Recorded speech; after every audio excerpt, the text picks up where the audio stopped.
네, 하나님 말씀 보도록 하겠습니다. 요한계시록 1장 9절부터 16절까지의 말씀입니다. 요한계시록 1장 9절부터 16절까지의 말씀, 저와 여러분이 한 절씩 교도하도록 하겠습니다. 제가 가진 성경으로는 신약성경 399페이지에 있습니다. 요한계시록 1장 9절부터 16절까지의 말씀 한 절씩 교도하도록 하겠습니다. 나 요한은 너희 형제요 예수의 환난과 나라와 참음에 동참하는 자라. 하나님의 말씀과 예수를 증언하였으므로 말미암아 밤모라 하는 섬에 있었더니,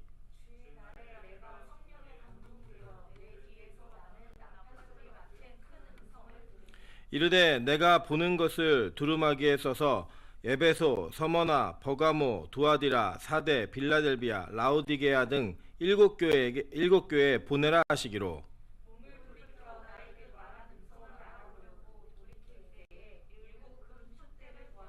촛대 사이에 인자 같은 이가 발에 끌리는 옷을 입고 가슴에 금띠를 띠고,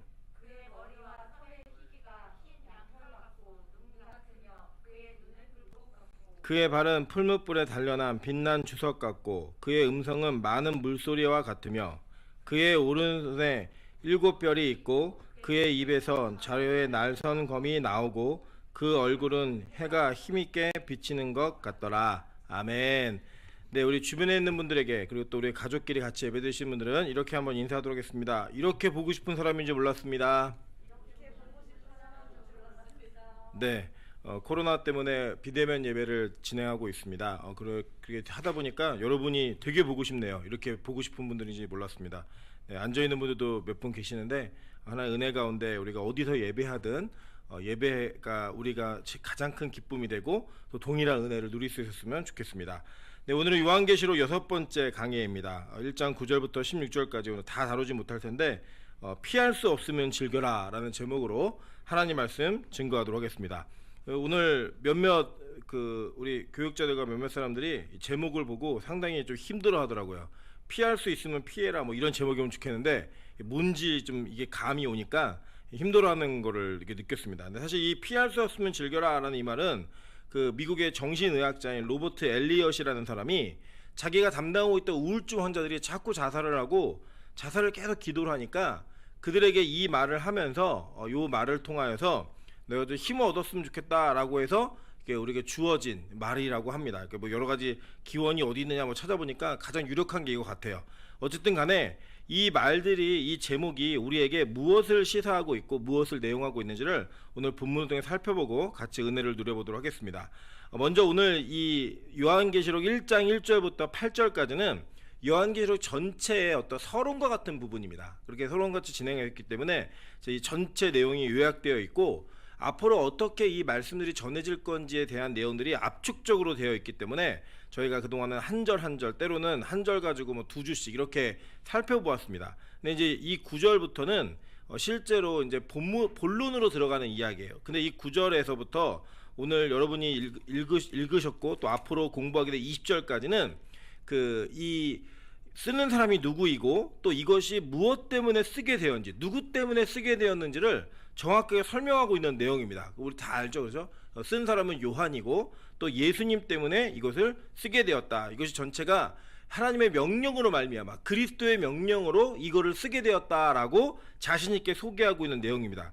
우리가 예를 들면 뭐 추천서를 받거나 누군가 말을 했을 때 그 사람의 권위가 크면 클수록 자기가 하는 말, 전달하는 말에 힘을 실어 얘기할 수가 있습니다. 그죠? 그래서 우리 예를 들면 우리 어렸을 때 그런 장난 많이 쳤잖아요. 뭐, 야, 선생님이 너 교무실로 오래 막 이러면은 선생님이 오라 그랬다는 말에 뭐 선생님이 부르지도 않는데 보내고 막 그랬거든요. 제가 되게 많이 그랬는데 막 싸우고 막 이랬어요. 많이 그런 기억이 있는데, 선생님이 오래라고 얘기하면 학교에선 최고의 권위예요. 그죠? 반장이 오래 이런 게 아니고 선생님이 오래, 교장 선생님이 오래 뭐 이러면 굉장히 큰 두려움과 떨림이 있는 것처럼 상대방은 그렇게 느끼고 본인 말하는 사람은 힘이 있게 말할 수 있는 거였어요. 요한은 그걸 오늘 자랑합니다. 근데 오늘은 이 두 가지를 좀 살펴보면서 이 요한이 어떤 자기를 어떻게 소개하고 있는지 그거 하나 하고, 또 한 가지는 그렇게 요한을 통해 말씀하게 하신 예수 그리스도가 어떤 분인지를 살펴보는 그런 시간을 갖도록 하겠습니다. 먼저 이 요한은 1장 9절에서 이렇게 말합니다. 나 요한은 너희 형제요 예수의 환난과 나라와 참음에 동참하는 자라라고 얘기하면서 자기를 이야기합니다. 사실 이 요한이라는 존이라고 영어로는 이름하죠. 이거 히브리어로는 원래 요하난이라는 이름입니다. 이 요하난이라는 이름이 어디에 쓰이냐면 뭐 몇몇 군데 쓰이는데 제일 대표적인 것은 수룹바벨 때, 그 수룹바벨이 돌아올 때 그때 당시에 제사장의 이름 가운데 요하난이라는 이름이 있었고, 또 이제 그 다윗의 그 두령들 중에 요하난이라는 이름이 있고 몇 가지 게 나옵니다. 그래서 이 굉장히 좋은 이름이에요.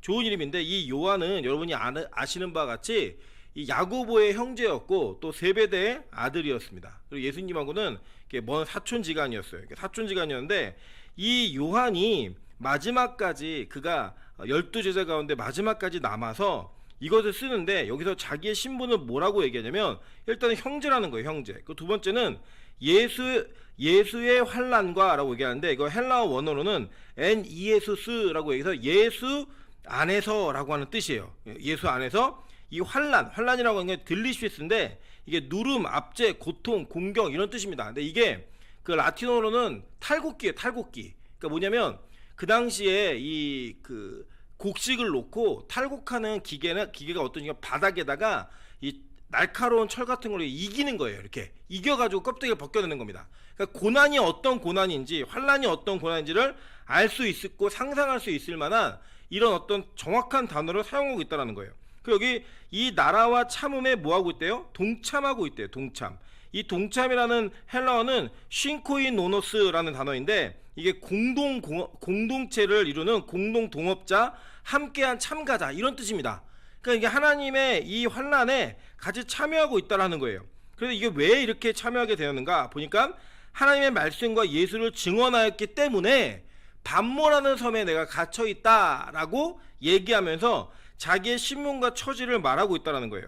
여기도 보면은 아주 중요한 단어가 한 가지 나오는데, 그 예수의 환난이라고 얘기하는 예수 안에서의 환난, 이 단어 속에 뭐가 있냐면요, 이 연합하다라는 의미가 있습니다. 연합하다는 의미. 근데 이 연합의 의미가 어떤 내용인지를 성경을 통해 조금 자세히 뭐 여러 군데 있지만 대표적으로 로마서 6장 3절부터 5절 9절을 한번 살펴보도록 하겠습니다. 무릇 그리스도 예수와 합하여 세례를 받는 우리는 그의 죽으심과 합하여 세례를 받은 줄을 알지 못하느냐. 그러므로 우리가 그의 죽으심과 합하여 세례를 받음으로 그와 함께 장사되었나니 이는 아버지의 영광으로 말미암아 그리스도를 죽은 자 가운데서 살리신 것 같이 우리로 또한 새 생명 가운데 행하게 하려 함이라. 만일 우리가 그의 죽으심과 같은 모양으로 연합한 자가 되었으면 또한 그의 부활과 같은 모양으로 연합한 자도 되리라 라고 얘기합니다. 이 바울은 로마서를 통해 이 연합함을 어떻게 표현하고 있냐면 하나의 어떤 행위적인 내용들을 통해 이 연합함의 의미가 무엇인지를 담아내고 있어요. 그게 뭐죠? 세례예요. 세례. 그죠? 세례를 통하여 그의 죽으심과 연합을 하였고 그 연합한 자는 부활과도 연합을 한다라는 뜻이에요. 근데 사실 이 헬라어 원어로서는 이 세례받다라는 단어가 두 가지가 있습니다. 이제 밥토라는 단어가 있고요. 또 하나는 밥티조라는 단어가 있어요. 근데 이 밥토라는 단어는 성경에 언제 쓰이냐면 원래 이 단어의 뜻은 세례를 주다라는 뜻이에요. 침례를 주다 이런 뜻인데 이 단어 속에는 어떤 의미냐면 여러분 그 예수님이 가룟 유다에게 떡을 적셔서 주면서 네가 가서 할 일을 행하라 그 마지막에 팔라고 얘기하는 장면이 나오잖아요. 그때 그 적시다라는 그 단어가 이게 밥토라는 단어예요. 그래서 이것은 이 물에 담그는 행위 요것을 중점적으로 얘기하는 겁니다. 근데 이 밥티조라는 단어는 어떤 단어냐면 이 예수님 시대에 그 토판들이 발견되어 있습니다. 그 토판들을 충분히 번역을 해서 연구를 하면 이제 박사학위를 받아요. 그래서 흔히 재밌는 그 교수님께서 뭐라고 계시냐면 아직 박사학위가 2만 개가 남았대요. 토판이 아주 해석되지 않는 토판이 2만 개 정도 남아 있는데 그 토판 가운데 하나가 뭐가 발견되냐면 예수님 시대에도 피클을 먹었어요. 피클. 그 피클을 담그는 방법이 나옵니다. 그 담글 때 이 오이를 잘 잘라가지고 요거를 그 식초에다가 담겨 놓았을 때 이 오이가 완전히 맛이 변하잖아요. 여러분 피클 드셔보셨죠? 그죠? 그 피클의 맛이 있는 것처럼 이 완전히 변해서 그 원래의 성질이 영원성을 가지고 변하는, 그러니까 피클처럼 변화된 오이는 다시 원래로 돌아오지 않는다는 거예요. 그런 상태를 얘기할 때 밥티조라는 단어를 썼습니다. 그러니까 이 밥티조라는 단어는 본질적인 변화 이런 걸 얘기하는 거예요. 자, 그래서 이 세례라고 하는 그 하나의 행위적인 모습을 가지고 이 우리의 신앙과 예수 안에 있는 연합함이 어떠한 성질을 지니는지를 지금 바울과 이 요한은 설명해내고 있는 거예요. 여러분 잘 보셔야 됩니다. 그래서 이 물에 담궈서 변화된, 그러니까 즉 행위로서 세례를 받다는 원래 이 침례가 맞거든요. 이게 그 행위적으로는 물속에 들어갔다가 나올 때, 들어갈 때는 뭐냐면 죽음이에요. 죽음. 물이라고 하는 것은 그 당시에 심판과 정결함, 이런 죄를 씻어내는 것들을 상징했기 때문에 그 안에 들어가면서 내 옛사람이 죽고 일으킴으로 말미암아 새 사람이 되어서 산다라고 하는 죽음과 부활의 행위를 상징적, 압축적으로 보여주는 행위입니다. 그리고 여러분, 그래서 이 천주교에서는 세례를 받으면 무조건 천국에 간다라고 얘기해가지고 어렸을 때부터 이 세례를 굉장히 강조하고 이 영세 받는 거 이런 거 굉장히 중요하게 생각합니다. 물론 우리 기독교도 그것이 중요하다고 여기지만 세례 못 받아도 천국 갈 수 있습니다. 그 뭐 세례는요 사실 행위적인 요소예요. 그러니까 이거를 오해하고 뭐 살아있는데 충분히 나는 뭐 세례 안 받을래 이게 아니라, 뭐 예를 들어 아주 극단적인 얘기는 하지만 어떤 분이 죽기 직전에 예수를 영접하고 세례 받고 싶다 해서 세례를 받기 위해서 물을 뜨러 간 사이에 돌아가셨어요. 그럼 이분 어떻게 돼요? 천국 가죠. 그죠? 그 믿음으로 가는 거예요. 믿음으로. 단지 그 믿음이 있다라는 것을 공동체 앞에서 자기 자신에게 선언하고 자기 옛사람의 죽음과 새 사람으로 영원히 사는 것을 기대하는 요식적인 행위를 압축적으로 보여주는 게 바로 세례인 거예요. 그 세례의 행위, 그 행위를 통하여서 우리가 그리스도와 어떻게 연합된 자인가를 보여주고 있는 겁니다. 실제로 이 성경은요, 세례라고 하는 이 장면과 세례라고 하는 이 어떤 행위적인 요소를 신구약에 걸쳐서 우리가 구원받는 자들에게 아주 중요한 요소로 다루고 있다는 거예요. 이건 뭐냐면, 제가 몇 번 설명을 드렸지만 우리 남자와 여자가 만나서 결혼을 하게 되면 결혼식도 해야 되고 혼인신고도 해야 돼요. 그죠? 그런데 둘 중에 하나밖에 할 수 없다 그러면 뭘 해야 됩니까? 혼인신고를 해야 법적으로 보호를 받잖아요. 그러니까 즉 믿음은 혼인신고예요. 혼인신고. 그리고 이 세례의 행위는 그 결혼식을 한다라고, 세레모니예요. 세레모니. 그렇게 생각하시면 거의 맞습니다. 이게 맞는데 이 세례의 의미적인 요소와 행위적인 요소를 신구약은 아주 중요하게 다루고 있다는 거예요. 어떤 차원이냐? 그리스도와의 연합이라는 차원에서 아주 중요하게 다루고 있습니다. 고린도서 10장 1절부터 2절에 보면 이렇게 얘기합니다. 바울이, 형제들아, 나는 너희가 알지 못하기를 원하지 아니하노니 우리 조상들이 다 구름 아래에 있고 바다 가운데로 지나며 모세에게 속하여 다 구름과 바다에서 뭘 받았대요? 받았다 라고 얘기하면서 이 홍해를 건너는 사건을 세례의 사건으로 이야기하고 있는데, 여러분 잘 보세요. 실제로 이스라엘 백성들이 이 바다를 건너면서 물에 젖었어요? 안 젖었어요? 안 젖었어요. 그들은 마른 땅을 건넜어요. 심지어는 신발조차 젖지 않는 마른 땅을 지났다는 거예요. 오히려 누가 젖었냐면 애굽인들이 젖었죠. 그죠? 애굽의 군대들이 젖었지, 이 예수님을 믿었고, 하나님을 믿었고 따라 나온 이스라엘 백성들은 물에 젖지 않았습니다. 그런데 그 젖지 않은 자들이 보시면 모세에게 속하여 이 세례를 받았다라고 얘기하는 거예요. 근데 이 속하다는 헬라어가 이 에이스라는 단어입니다. 에이스. 그러니까 그 안에 있었다라는 의미예요. 즉 이 건너는 행위, 홍해를 도하는 사건 속에 우리 이스라엘 백성들이 모세에게 속하여서 구원받는 그런 모습들을 그려내면서 예수로 말미암아 예수 안에서 세례를 받고 구원받는 것이 어떤 모습인가를 성경은 이미지로 우리에게 보여주고 있는 거예요. 그러니까 그 이미지가 굉장히 중요한 이미지입니다. 왜냐하면 우리는 우리의 힘과 능력으로 구원받는 자들이 아니에요. 여러분의 행위로 구원받는 자들이 아니라 우리가 예수 안에 있음으로 말미암아 그 예수가 율법을 다 이루어내고 그 예수가 죽으심으로 말미암아 그 죄로부터의 온전한 대가를 치루어내고 영원히 사시는 부활을 통하여 그 영광스러운 일들을 보여주시는 그 장면을 통해 우리가 하지 않은 행위임에도 불구하고, 내 스스로 결단하고 이루지 않은 것임에도 불구하고 예수와 속하여 모든 것을 다 이루었다라고 하는 그냥 인침을 해주시는 거예요. 그게 바로 칭의고, 그게 바로 우리가 구원받는 원리입니다. 그러니까 거기 우리가요, 어떤 우리의 자격이나 조건이나 근거나 우리의 공로를 하나도 내어낼 수 없는 행위, 그게 바로 구원의 행위라는 거예요. 그 구원받는 행위가 바로 그리스도와의 연합을 통해 이루어진다라고 말하고 있는 겁니다. 그래서 이 로마서 6장 8절부터 11절에는 이 얘기를 조금 더 구체적으로 합니다. 만약 우리가 그리스도와 함께 죽었으면 또한 그와 함께 살 줄을 믿노니 이는 그리스도께서 죽은 자 가운데서 다시 살아나셨음에 다시 죽지 아니하시고 사망이 다시 그를 주장하지 못할 줄을 알미로라. 그가 죽으심은 죄에 대하여 단번에 죽으시며 그가 살아계심은 하나님께 대하여 살아계심이니 이와 같이 너희도 너희 자신을 죄에 대하여는 죽은 자요 그리스도 예수 안에서 하나님께 대하여는 살아있는 자로 여길지어다 라고 얘기하면서 그 연합함이 무엇을 의미하는지를 정확하게 우리에게 알려주고 있다는 거예요. 즉 우리가 예수와 연합해서 내 옛사람이 죽고 영원히 사는 새 사람에 대한 소망과 꿈이 없으면 여러분 우리는 구원받은 자가 아니라는 겁니다. 여러분 이것은요 다른 종교와 아주 큰 차이점을 보이는 기독교만의 진리예요.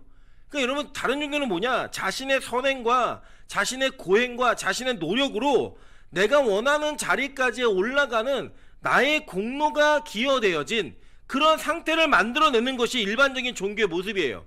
그러니까 여러분 기독교 안에서도요 이런 율법적 행위를 강조하고 그 행위를 통해 무언가를 이룰 수 있다고 말하는 자들은 그 일반적 종교적인 차원에 머무르고 있는 겁니다. 근데 기독교의 진리는 뭐냐, 여러분이 그걸 하지 않았음에도 불구하고 할 수 없음에도 불구하고 예수에게 속한 자가 되어 그 예수의 공로가 나에게 다 전가되는, 예수의 의가 나에게 다 전가됨으로 말미암아 그 예수만을 찬양하고 하나님께만 영광 돌릴 수 있는 그러한 진리 속에 들어간 자들, 그들이 바로 구원받은 자라고 얘기하고 있는 거예요. 연합된 자들. 즉 여기 뭘 얘기하는 거냐, 여러분 안에 그 신앙에 대한 여러분의 공로와 의지가 조금이라도 살아있으면 여러분 그리스도와 연합된 자가 아니라는 거예요. 되게 충격적인 이야기죠, 그죠? 나의 공로가 여전히 살아있고 내 의의가 살아있는 자, 그런 자들은 절대로 하나님 나라에 합한 자가 아니라고 성경을 선언해 버리는 겁니다. 여러분 보세요, 요한이 뭐라고 얘기하냐면 예수 안에서 환난가라고 얘기하면서 이 환난의 가치와 이 환난을 왜 겪어야 하는지, 이 환난의 의미가 무엇인지를 예수 안에서 풀어가고 있다는 거예요. 이 고난이, 이 노령의 그 사도가 반모라는 섬에 갇혀서 도미티안 황제, 가장 잔혹한 황제였거든요. 이 황제의 핍박 아래 그가 이 환난을 견뎌내면서 이 나라에 동참할 수 있었던 이유가 뭐냐, 내가 예수와 연합된 자였기 때문에 이것이 가능했다라고 말하는 거예요. 이것이 예수에 연합되지 않으면요 절대 우리에게 이 일들이 있을 수 없다라는 겁니다. 그래서 이 연합함을 뭐라고 또 얘기하느냐, 갈라디아 3장 27절 이렇게 얘기합니다. 누구든지 그리스도와 합하기 위하여 세례를 받은 자, 밥티조예요. 세례를 받은 자는 그리스도로 옷 입었느니라 라고 얘기하면서, 이 옷이 엔디오라는 단어인데 입었느니라는 단어가 착용하다 라는 뜻이에요. 예수를 입은 자가 되는 거예요. 여러분 보세요, 우리가 아담과 하와가 벗은 몸을 알고 자신들이 부끄러움을 깨달았을 때 하나님 그 부끄러움을 뭘로 덮으셨죠?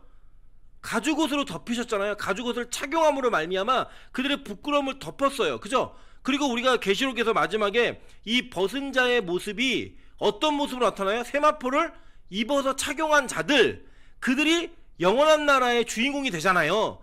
그것을 우리 성경에서는 이미 얘기하고 있는 거예요. 그리스도와 합하기 위해 세례를 받은 자는 이미 그리스도로 옷 입은 자다라고 얘기하면서 자신의 죄와 부끄러움이 가리워지는 그 은혜가 이 입음으로 말미암아, 세례를 받음으로 말미암아 이루어진다라고 선언하고 있는 거예요. 그러니까 이 연합함이 얼마나 중요한지 아시겠죠? 그리고 이거를 바울은요 로마서에서 조금 더 우리가 이해하기 쉬운 이미지로 설명해 줍니다. 그게 뭐냐면 바로 돌감람나무가 참감람나무에 젖붙임을 하는 장면이에요. 보니까 또한 가지 얼마가 꺾였는데 돌감람나무인 내가 그들 중에 젖붙임이 되어 참감람나무 뿌리에 진액을 함께 받는 자가 되었은즉 이라고 얘기해요. 그러니까 이게 뭐냐면 이 나무에 젖붙임을 할 때는 어느 가지가 꺾이면 새로운 가지를 갖다가 거기에다가 젖붙여 가지고 이 가지를 붙일 수 있도록 어느 일정 기간을 둡니다. 그럼 이게 붙으면 진짜 나무처럼 이게 붙어 있는 거예요. 그래서 그 한 뿌리로부터 이 모든 진액을 다 받아서 이 가지가 잎도 피우고 꽃도 피우고 열매도 맺게 하는 이런 일들이 있다는 거예요.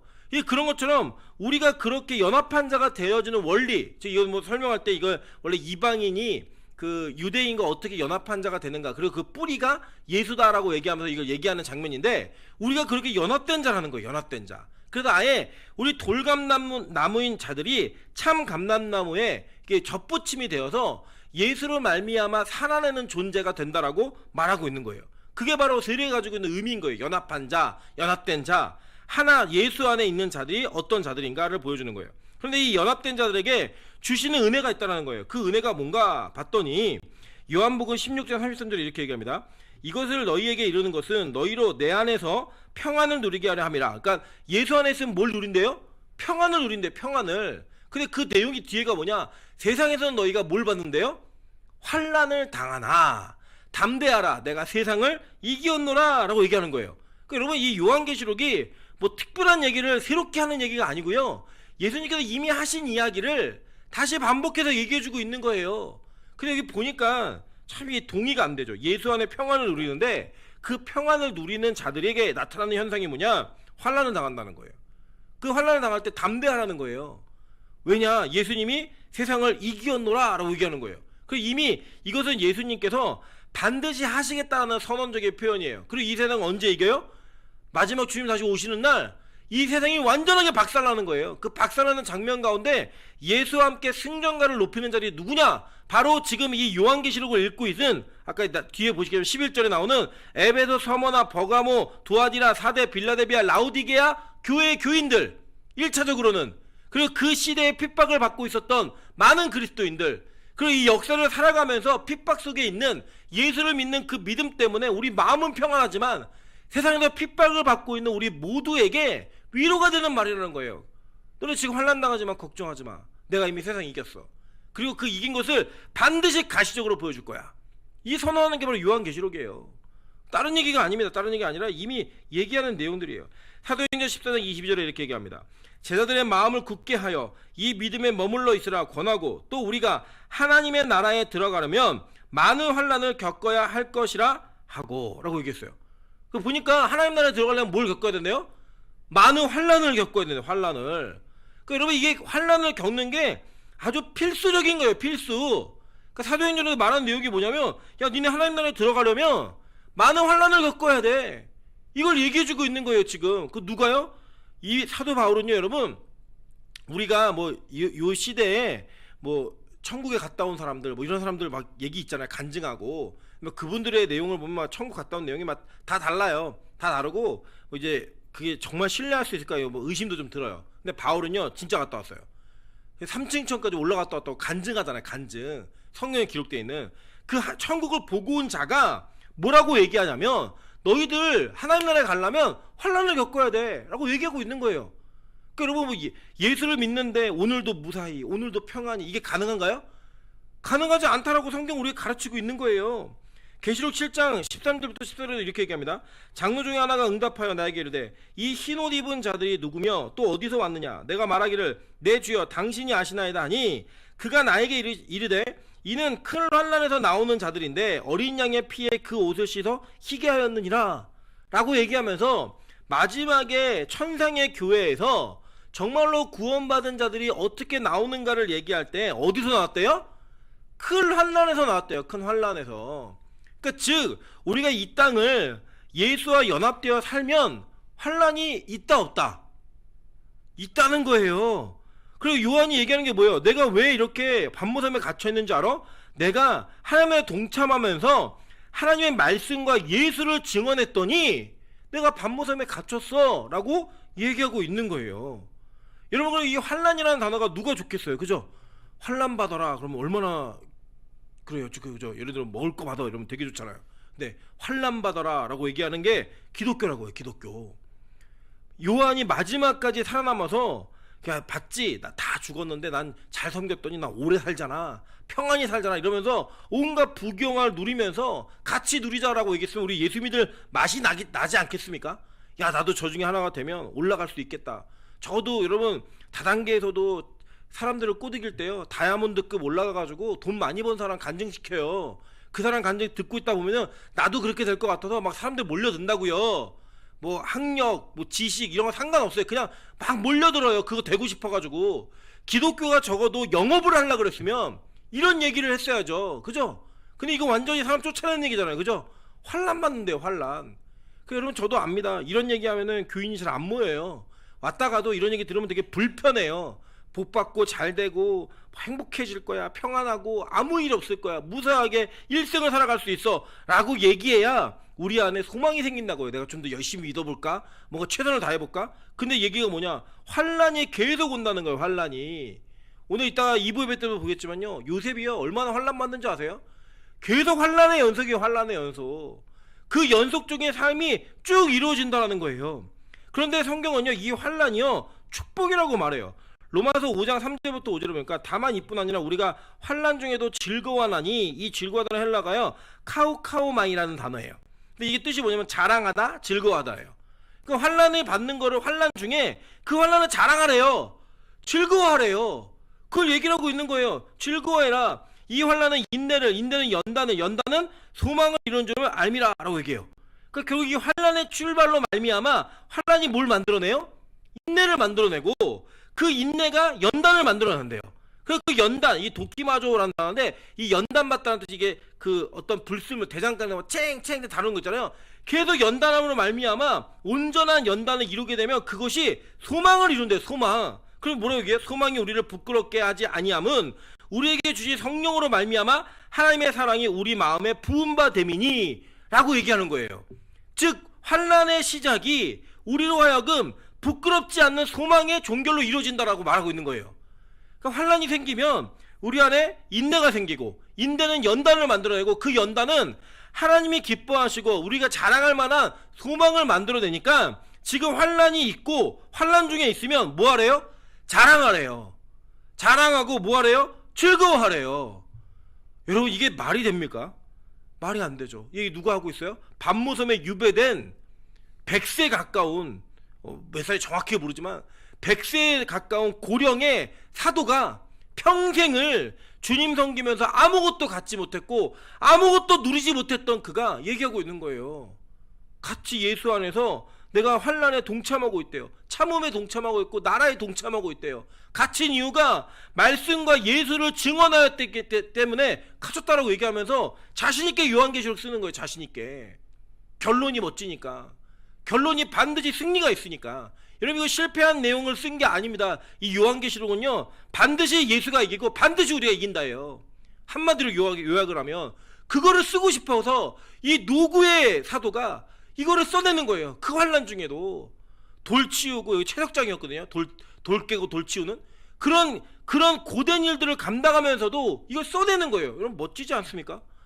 저는요 이게 참 부끄러움이 뭐냐면, 제가 그 젊고 어렸을 때는 이게 그냥 이렇게 목회를 크게 못 이룬 목사님들에 대한 약간의 무시와 그 실패에 대한 패배감을 그들에게 전가하는 그런 마음들로 살았었어요. 그래서 제가 이제 뭐 아주 나이 많은 목사도 아니고 젊은 목사도 아닌 한 중간급의 목사가 되니까요, 마지막까지 하나님 앞에서 온전한 목회를 이루어 가시는 분들이 교회 사이즈와 상관없이 정직한 목회를 하시는 분들에 대한 존경심이 생기기 시작했어요. 이유가 뭐냐? 제가 과연 그렇게 정직하게 은퇴할 수 있을까? 이 고민을 해보면 저는 그럴 가능성이 상당히 적은 사람이에요. 그게 상당히 저한테는 이제는 뭐 몇 명의 목회다 이런 꿈이 아니라 하나님 마지막 은퇴 때까지 목사로 은퇴할 수 있게 좀 도와달라고, 이런 기도를 할 수밖에 없는 자예요. 그런데 그 노구의 마지막을 이루어가는 그 요한이 그런 어떤 내가 이거 요만큼 이뤘어 이게 아니라 자신있게 얘기하는 거예요. 같이 환난 받자고, 예수 안에 환난 동참하라고, 환난은 복이라고, 내가 예수를 증거하고 말씀을 증거하다 보니까 이렇게 됐다라고 얘기하면서 얘기하는 거예요. 왜요? 그 뒤에 어마어마한 영광이 다가오는 거를 알고 있으니까, 봤으니까 이 얘기하는 거예요. 멋지지 않습니까? 여러분 저는 여러분이 그렇게 사셨으면 좋겠습니다. 우리가 인생에 한 치 앞도 내다볼 수 없지만 우리가 내다볼 수 있는 정확한 미래가 결정되어져 있어요. 그게 뭐예요? 예수가 오시면 우리가 다 승리한다예요. 그죠? 확신 있잖아요. 그거는. 그게 진짜 확신이 있으면 누군가에게 이 복음을 전하며 내가 예수를 믿는 것 때문에 조금 당하는 어떤 불행이나 고난의 연속들에 있을 때 그것에 대한 여러분 뭐 부끄러움, 상처가 아닌 당당함으로 얘기할 수 있다는 거예요. 가끔 보면 이런 내용들이 있습니다. 보통 형제들이 이렇게 있는데 꼭 보면 형제들 가운데 예수를 잘 믿는 집이 좀 어려운 집들이 많아요. 그러다 보니까 형제끼리 만나다 보면 예수를 믿으라고 말하는 게 좀 민망해요. 야, 니나 잘해, 너나 잘 먹고 살아, 이런 얘기 할 것 같고, 내가 말을 해도 그 말이 상대에게 먹혀 들어가지 않을 것 같아요. 직장에서도 마찬가지 아니에요. 예수 믿는 CEO가 그렇게 많지 않은 것 같아요. 왜냐면 자기의 노력을 하는 사람들이 이제 성공 많이 하더라고요. 그러다 보니까 맨날 예수 믿는 사람들은 부하 직원들이 상사한테 전도해야 되고, 이럴 때 전도하면 그 무슨 능력이 나와요? 안 나오죠. 그런데 그걸 하라는 거예요. 왜? 우리는 마지막에 결론이 뭔지를 아는 사람들이기 때문에. 지금 요한이 예수와 연합되니까 그거 하고 있는 거예요. 그러면서 이걸 견디라는 겁니다. 마태복음 10장 21절부터 23절에 보면 장차 형제가 형제를 아버지가 자식을 죽는 데에 내어주며 자식들이 부모를 대적하여 죽게 하리라. 또 너희가 내 이름으로 말미암아 모든 사람에게 미움을 받을 것이나 끝까지 견디는 자는 구원을 얻으리라 라고 얘기했어요. 그죠? 네. 보세요. 근데 이 동네에서 너희를 박해하거든 저 동네로 피하라. 내가 진실로 너에게 이르노니 이스라엘의 모든 동네를 다 다니지 못하여 인자가 오리라 라고 얘기해요. 이게 피하래요. 되게 위로가 되죠. 근데 뭐냐면 계속 핍박이 있으니까 계속 피해 다니라는 거예요. 계속 핍박이 있으니까 언제까지? 주님 올 때까지 그런 일이 있다는 거예요. 계속 피해 다니라는 거예요. 근데 이거를 견디는 자는 뭘 얻는데요? 구원을 얻는다는 거예요. 견디는 자는. 그러면서요, 이 환란이 주는 축복이 뭐냐? 하나님의 날을 우리에게 약속하고 있다는 거예요. 구원의 날을 약속하고 있다는 거예요. 그래서 여러분 환란이 없으면요 의심하셔야 돼요. 제가 예수 믿는 것 때문에 환란 받지 못하고 있다, 환란 받지 않고 있다 라고 한다면 여러분 안에 분명한 말씀의 진리가 내 삶 속에 이루어지지 않는 것 때문에 불안해 하셔야 돼요. 근데 예수 믿는 것 때문에 환란이 있다, 기뻐하세요. 어떻게 기뻐하시냐면, 야 내가 이거 잘 견디면 난 천국 가는구나, 하나님 나를 견디게 하는 건데, 이게 뭐냐면요 여러분, 여러분의 힘으로 견디는 것도 아니에요. 여기 보니까 예수 안에서 견디는 거예요. 예수와 함께 견디는 거예요. 그 견딤으로 말미암아 이 일들이 이루어진다고 얘기하고 있는 겁니다. 근데 여기 보면 10절에 주의 날에 내가 성령에 감동되어 내 뒤에서 나는 나팔 소리 같은 큰 음성을 들었다라고 얘기하는 거예요. 근데 이 주의 날이라는 단어가요, 이게 제가 쓰다가 말하는데 히브리어로는 이게 여호와 욤이라는 뜻이에요. 여호와, 그러니까 여호와의 날이라는 뜻이에요. 근데 이 여호와의 날이라는 뜻인데 이 그 본문에 쓰여진 주의 날은요 좀 달라요, 의미가. 보시면 보겠지만 제가 한 구절만 대표로 써놨습니다. 베드로후서 3장 10절에는요 그러나 주의 날이 도둑같이 오리니 그날에는 하늘이 큰 소리로 떠나가고 물질이 뜨거운 물에 풀어지고 땅과 그 중에 있는 모든 일이 드러나리로다 라고 얘기해요. 그러니까 이거 뭐냐면 마지막 심판날이죠. 그죠? 재림의 날. 그때는 이 주의 날을 뭐라고 썼냐면 헬라어로 큐리오 헤메라 라고 썼어요.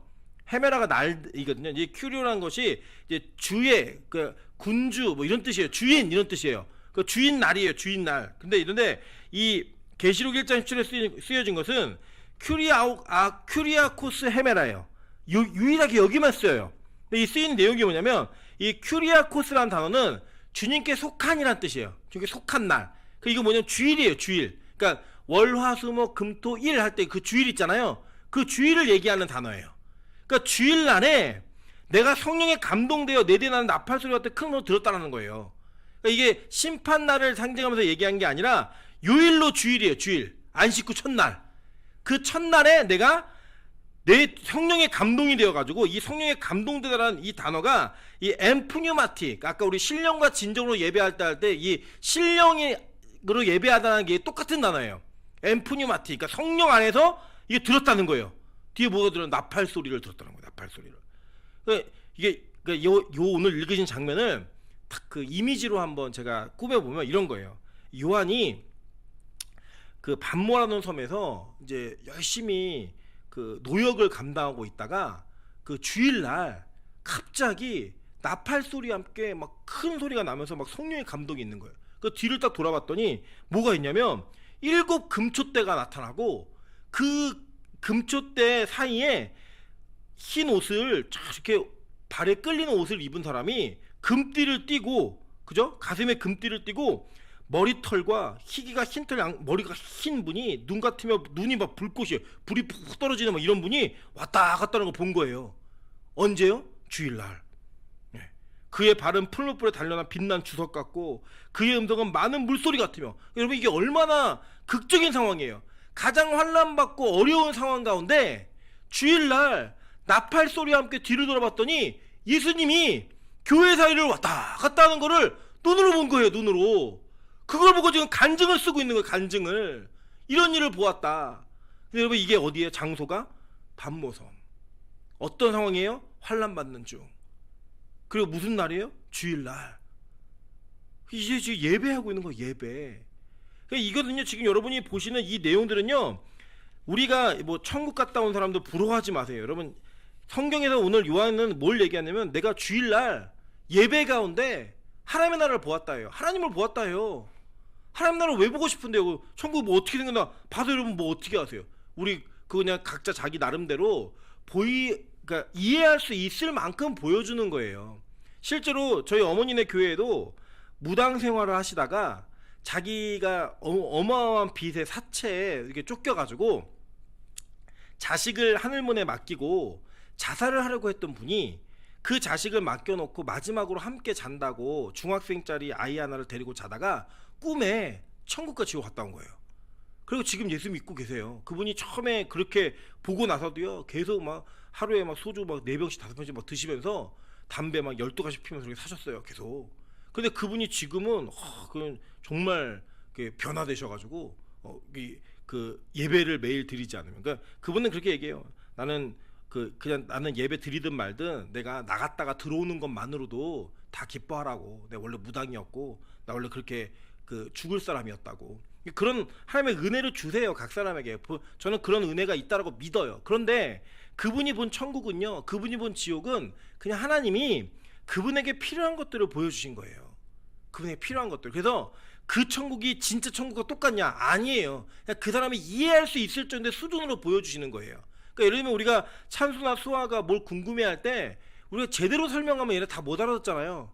그냥 알아들 수 있게 설명해 주잖아요, 걔네들한테. 그런 것처럼 하나님이 각자에게 필요한 만큼 설명을 해주시는 거예요. 근데 그 중에 적어도 성경에 특별한 계시로 말미암아 쓰여진 이 요한이 봤던 천국은 그래도 그나마 우리가 알고 있는 모든 천국에 대한 진술 가운데 가장 정확한 내용이라고 보는 게 맞겠죠, 그죠?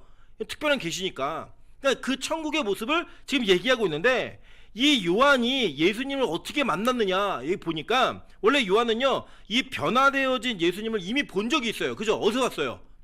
변화산에서 봤잖아요. 그래서 이 예수님이 변화산에서 영광스러운 모습으로 변한 거를 봤단 말이에요. 그러니까 요한은 그 당시에 그가 딱 보자마자 안 거예요. 아, 이분이 예수님이시구나. 이거 안 거예요, 정확하게. 그 앞 모습을 자기가 간증하는 내용을 뭐라고 했냐면, 첫째는 내가 주의 날에 봤다라고 얘기하고 있는 거예요. 주일날 뭐 하다가 성령에 감동돼요. 신령과 진정으로 예배하다 할 때 이 단어였다고요. 이거 요한복음에 기록했잖아요. 요한복음에 너희가 신령과 진정으로 예배할지니라 얘기할 때 그 기록한 그 단어를 그대로 썼다고요. 즉 뭐냐, 요한이 비록 노역을 감당하고 사람들과 함께 모여 말씀을 나누고 이렇게 예배할 수 있는 상황은 아니었지만, 그는 여전히 안식 후 첫날 자기가 그 노역을 감당하면서도 뭐하고 있었어요? 예배하고 있었다고요, 예배. 여러분 마찬가지입니다. 지금 우리가 어쩔 수 없는 환경과 상황 가운데 비대면의 예배를 선택할 수밖에 없는 그런 상황이 되었어요. 오늘 아까 뉴스를 보니까 오늘 4시쯤에 이제 2.5단계로 격상할 것 같아요. 그래서 이제 전국 교회가 다 비대면으로 들어가게 될 겁니다. 근데 비대면 들어가는데 우리 안에 어떤 마음이 있냐면, 대면 예배와 비대면 예배를 대할 때 우리가 가지고 있는 약간의 풀어짐과 나태함이 생겨요. 대면 예배일 때는 옷도 좀 갖춰 입고 준비도 하고 화장도 하고 막 이래서 하는데, 우리가 비대면 예배면은 그냥 파자마 바람에 그냥 뭐 누워 있다가 뭐 딴 거 하다가 전화 오면 전화하고 화장실 가고 이러면서 예배를 드린단 말이에요. 그런데 오늘 요한은 그가 노역을 감당하고 그 유배되어 있는 상황 가운데서 주일날 뭐 하고 있었어요? 성령의 감동에서 예배하고 있었어요. 그 예배 가운데 뭘 봐요? 하나님의 나라를 경험하는 거예요. 나팔 소리를 들었다고요. 우리 찬양하잖아요. 하나님의 나팔 소리, 천지인동할 때. 그 보면서 빛나고 빛나는 그 예수의 모습을 영광스럽게 보게 된 거예요. 그래서 여러분, 그래서 여기서 말하는 거예요.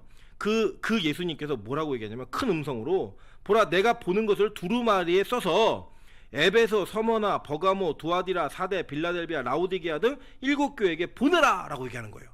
그 7교회 보내는데, 여러분 제가 말씀드렸죠, 이게 7교회만을 위한 편지가 아니라 유대인들에게 7이라는 숫자는 대표적 완성의 숫자예요. 그래서 7교회를 대표로 해서 그 교회들에게 보내는 편지가 이 인류 전체 모든 교회를 대표하는 대표교회 모델로서 그 편지를 받아내는 거고, 그렇기 때문에 지금 요한계시록이 이 7교회에게만 유효한 것이 아니라 지금 저와 여러분에게도 유효한 거예요.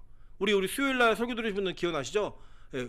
우리 천상의 교회, 그리고 그 교회의 영광스러움은 지금 산자의 하나님이 되신 그 하나님께서 인류 역사 가운데 모든 존재하는 그리스도인들을 다 뭐라고 얘기한다고요? 교회라고 얘기한다 그랬잖아요. 그 교회들에게 이 편지를 주라는 거예요. 그래서 이 몸을 돌이켜서 나에게 말한 음성을 알아보려고 돌이키니까 7 금초대를 봤다라는 거예요. 자, 이 금초대가 뭐냐? 계시록 1장 20절에 분명히 얘기해요. 내가 본 것은 내 7손의 7별의 비밀과 또 7 금초대라. 7별은 7교회의 사자요. 7 촛대는 뭐예요? 7 교회니라 라고 얘기해요. 그럼 여러분 우리 기억나시죠? 우리 그 4절에 보면은 요한은 아시아에 있는 7교회에게 편지하노니 이제도 계시고 전에도 계셨고 장차 오실 이와 그 앞에 있는 7 영과 라고 얘기했어요. 그죠? 그 이거 스바냐에 보면서 이 스바냐에 나와 있는 감람나무가 그대로 공급이 되어져 나무와 연결되어 있는 금초대 우리 이미지 보셨잖아요. 사진 제가 간지에다 실어놨는데 기호형제는 제가 안 좋네요. 화면에 안 뜨네요. 이 금초대의 모습을 보면요, 여러분 잘 보세요. 이 촛대에 그 등잔이 몇 개가 있어요. 한 촛대 그림에 7개잖아요. 그죠? 불꽃이 몇 개예요? 하나, 둘, 셋, 넷, 다섯, 여섯, 7개잖아요. 그죠? 7개의 촛대가 7개의 촛대가 있는데 거기에 등잔이 7개씩 있어요. 그럼 몇 개가 있어요? 총 7, 7에 49. 그죠? 49개의 촛대가 있는 거예요, 지금. 이 49개 촛대가 뭘 의미하느냐? 성경에서는요, 49라고 하는 7개의 7번을 반복하는 숫자의 상징이 이미 있었어요. 레위기 25장 8절부터 12절 보면요, 너는 7 안식년을 계수할지니 이는 7년이 7번인 즉 안식년 7번 동안 곧 49년이라 라고 얘기해요. 그죠? 7개씩 7개. 그리고 7째 달 열 나흘 날은 속죄일이니 너는 뿔나팔 소리를 내되 전국에서 뿔나팔을 크게 불지며. 나팔 불었죠 오늘. 그죠? 나팔 소리와 함께 이게 나타난 거잖아요. 이 얘기하고 있는 거. 근데 이렇게 내용의 이미지가 완전 똑같죠. 이 똑같은 이 레위기 25장 9절부터 나와 있는 8절 9절부터 나와 있는 이 내용은 뭘 얘기하는 거냐면, 자 보세요. 너희는 50년째 해를 어떻게 하네요? 거룩하게 하여 그 땅에 있는 모든 주민을 위하여 뭘 공포하래요? 자유를 공포하라 라고 얘기했어요. 이게 뭐냐? 이거 희년이에요. 희년. 이는 희년이니 너희에게 거룩함이라. 너희는 밭의 소출을 먹으리라 라고 얘기하면서 지금 구약시대에 하나님께서 레위기의 율법을 통하여서 7년씩 7번이 지나면 49년인데 그 49년째에 열 나흘이 되면은 속죄일이래요. 그 속죄를 나팔을 불래요. 그 나팔을 불고 나면 50년째는 그 해를 거룩하게 하여 희년으로 지키라는 거예요. 그 이 희년은 어떤 날이냐면 이런 거예요. 희년은 너희 각각 자기 소유지로 돌아가며 각각 자기 가족으로 돌아갈지며 라고 얘기했어요. 이게 뭐냐면 이 전에 있는 내용들이 뭐냐면 이런 거예요. 예를 들어 살다 보면은 환경이 어려워서 자기 땅을 팔 수가 있잖아요. 그죠? 땅을 팔거나 예를 들면 고대에는 자기가 노예나 이게 종으로 갈 수 있어요. 노예랑 종은 좀 달라요. 종으로 가는 거예요. 종으로 일정한 품삯을 받고 내가 당신 밑에서 정해진 기간 동안에 이렇게 하겠다. 근데 형편이 나아지지 않으면 그걸 못 돌려받을 수 있잖아요. 계속. 그죠? 그런데 이 성경에서 뭐라고 했냐면 희년이 되는 해에는 다 돌려주라는 거예요. 땅도 돌려주고 다 돌려주라는 거예요. 그래서 여러분 아주 재밌습니다. 우리나라는 부동산을 사놓으면 딱 올라간다라는 확신이 있잖아요. 부동산 불패 이래가지고 뭐든지 사놓으면 나중에 반드시 오른다라는 게 있어갖고 그게 영원한 자기 소유가 되고 심지어 대물림도 해요. 계속 대물림을 하고 계속 내려가요. 그런데 구약적인 그 성경에 나와 있는 성경적인 토지의 개념은 개인이 소유할 수 없어요. 사고 팔 수 없어요. 사고 파는 거는 뭘 사고 파는 거냐면 그 땅에서 나는 소출을 사고 파는 거예요. 그래서 이 희년을 기점으로 해서 안식년과 희년을 기점으로 해서 땅값이 바뀌어져요. 뭐냐면 앞으로 예를 들어 희년이 4년이 남았다. 그러면 이 땅값은 4년치만 치르면 돼요. 그러니까 갈수록 땅값이 떨어지는 거예요. 무슨 얘기인지 이해되시죠? 내가 땅을 갖고 있었는데 그 다음에 살려면 3년치만 내면 돼요. 뭐냐면 그 땅에 나는 소출의 가격을 내는 거예요. 네. 그리고 50년, 희년이 되면은 원래 주인에게 돌려줘야 돼요. 그 땅은 기본적으로 사고 파는 게 불가능해요. 왜냐면 지파들에게 주신 기업이기 때문에. 이 토지의 개념을 가지고 있으면 부동산 투기가 없어집니다. 물론 뭐 어쩔 수 없이 현실이 이렇기 때문에 뭐 땅도 사야 되고 집도 사야 다 사셔야 되지만 성경적 개념은 원래적으로는 그래요. 그래서 이들에게는 자기의 재산이 누군가에게 묶여 있고 나의 소유가 누군가의 다른 사람의 손에 가 있는 것이 다시 돌아오는 그 날이 희년이었어요. 또 한 가지 케이스, 내가 이제 종으로 간 거예요. 근데 형편이 안 나아져서 계속 종으로 있고 빚을 다 이게 탕감하지 못했어요. 채무를 다 변제하지 못했어요. 그랬는데도 불구하고 희년이 되면 그냥 풀어주라는 거예요. 가족에게 돌려보내라는 거예요. 그래서 이 시녀는 뭘 선포하는 거냐면 그간에 있었던 나의 고통과 고난과 환난 가운데에서 영원한 자유를 얻는 상징적인 날이 되는 거예요. 이해되시죠? 무슨 말인지. 그러니까 즉 지금 이 7개의 금초대에 이 희년의 사상을 담아놓으면서 앞으로 이 해가 지나고 다음 해가 되면 뭐가 온다? 희년이 온다예요. 즉 하나님의 종말, 역사의 끝과 다시 이 나라가 회복되어지고 하나님의 나라가 통치되어짐으로 말미암아 모든 것이 원래의 상태로 돌아가는 그 거룩의 상태가 되는 일이 곧 이게 직면에 있다라는 것을 지금 요한이 이 환상을 보면서 증언하고 있는 거예요.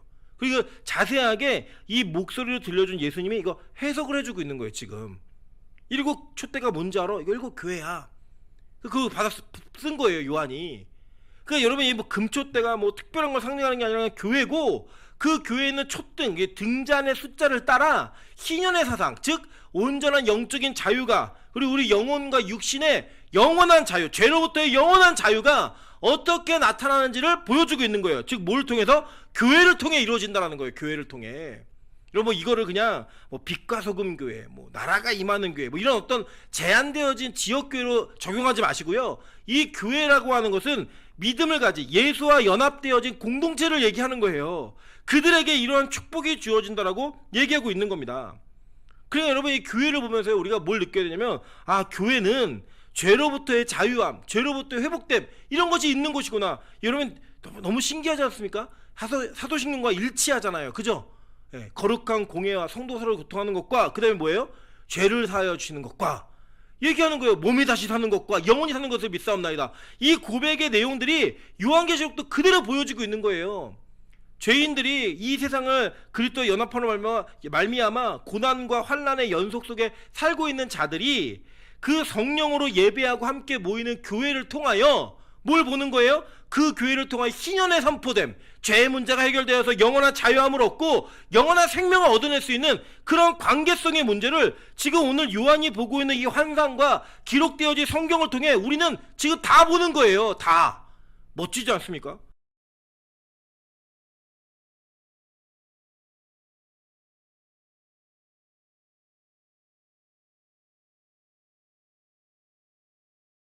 라고 선언하는 거예요. 보여지면서 요한이 깨달은 비밀이라는 거예요.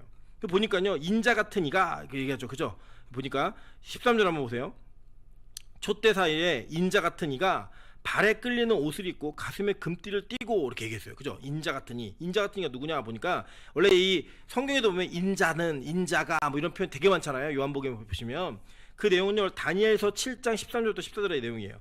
또 내가 또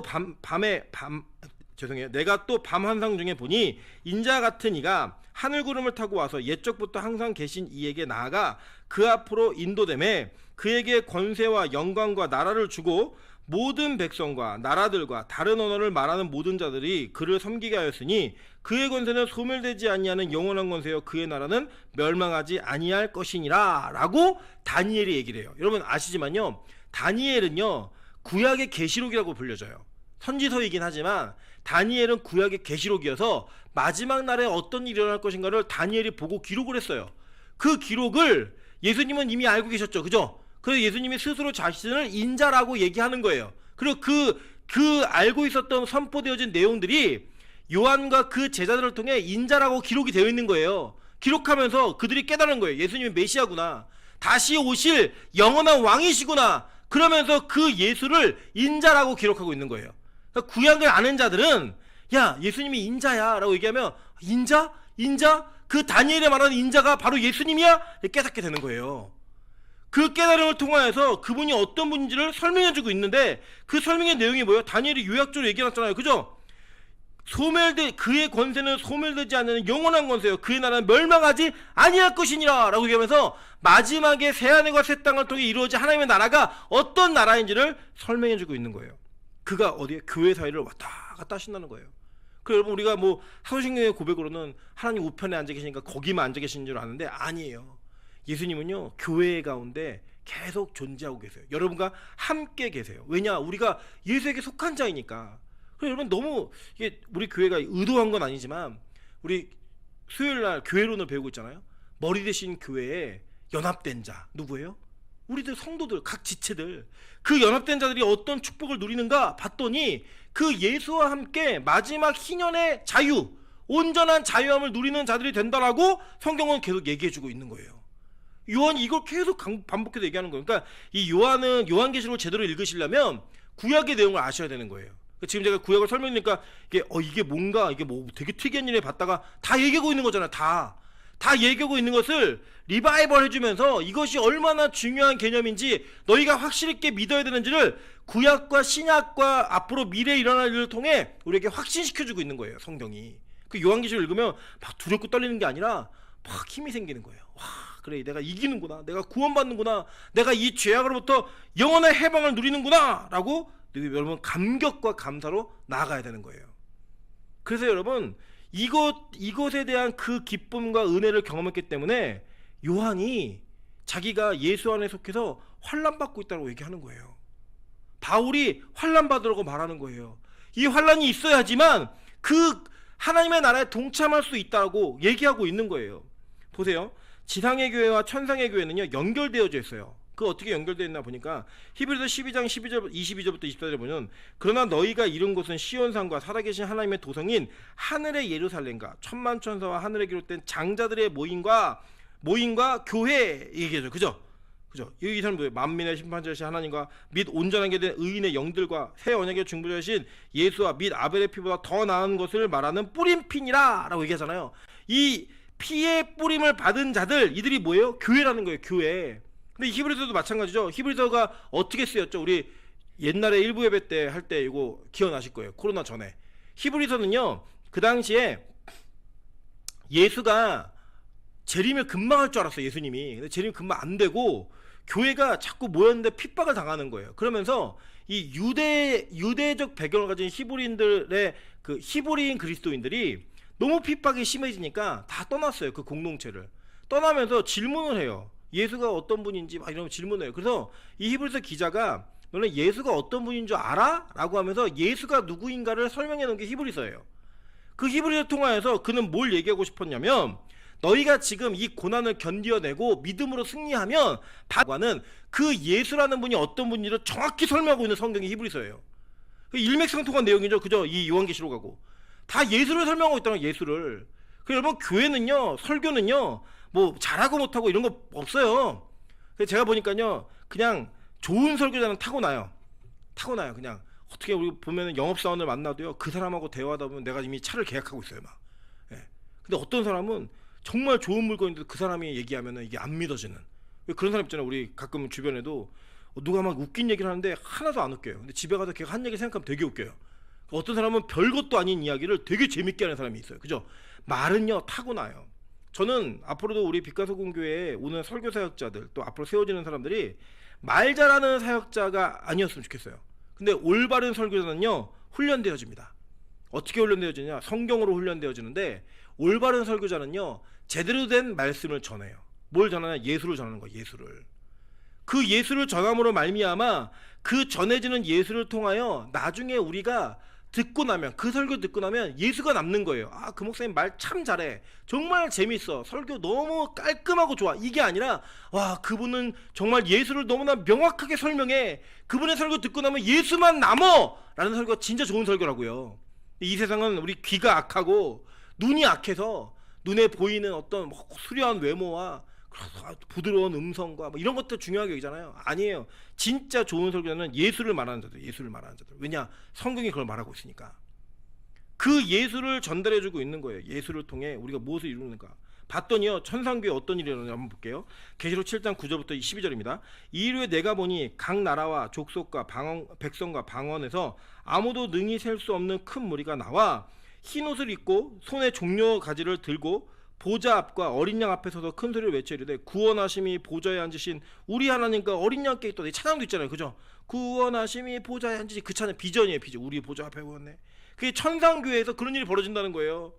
이게 하니 모든 천사와 보좌와 장로들과 네 생물의 주위에 서 있다가 보좌 앞에 엎드려 얼굴을 대고 하나님께 경배하여 이르되 아멘. 찬송과 영광과 지혜와 감사와 존귀와 권능과 힘이 우리 하나님께 세세토록 있을지어다. 아멘 하더라. 다니엘서 얘기하고 있는 게 그대로 이루어졌죠. 그죠? 그래도 나타나잖아요. 그냥 계속 반복이에요, 반복. 이게 여러분 뭐 세대주의자들이 얘기한 것처럼 뭐 이거 베리집 받아라 말아라 이런 쓸데없는 얘기 하는 게 아니라고요.